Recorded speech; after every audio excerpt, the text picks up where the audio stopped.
Tunin na talen zu Ibet padin zongay Azo ting le na talen ki vui mang kha in na te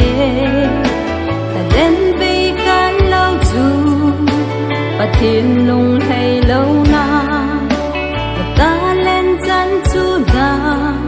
Bay bung na em he pa ki ngay to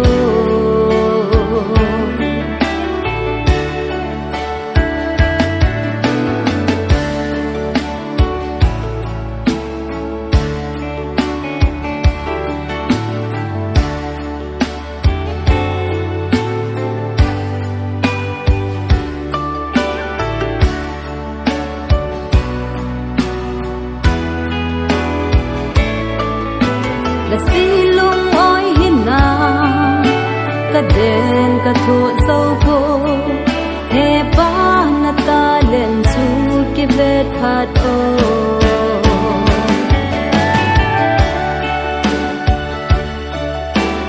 pathin tan len hop kam chan pen chu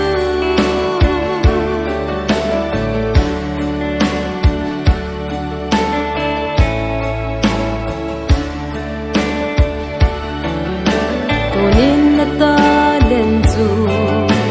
Ibet padin zongay Azo ting le na talen ki vui mang kha in na te Talen bay kan lau zu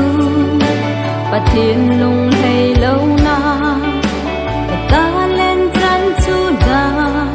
Bay bung na em he pa ki ngay to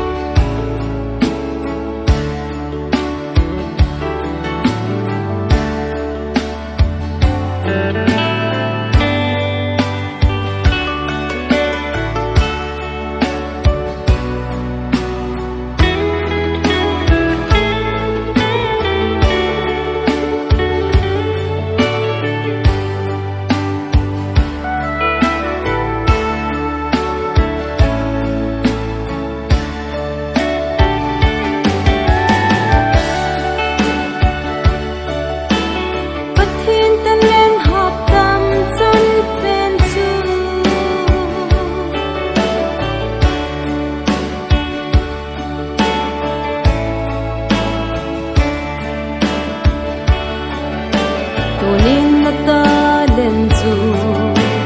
Ibet padin zongay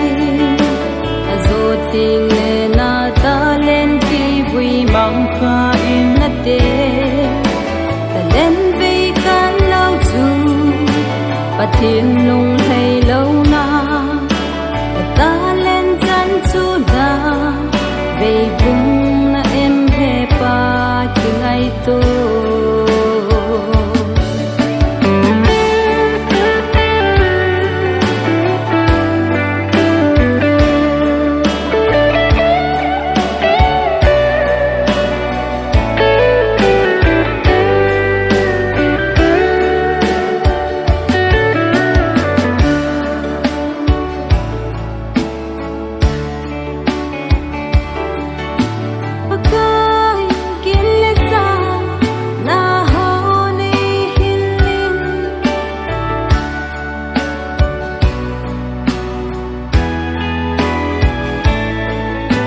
Til dang dâu si sa ngin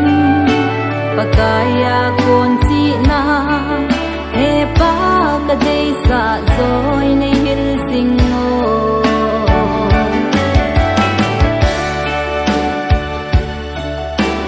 Pathin tan len hop kam chan pen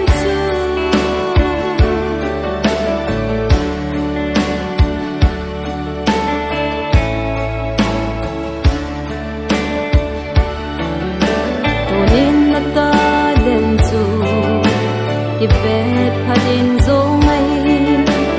zo ting le na ta len ki vui mang kha in na te ta len ve kan lau chu pathin lung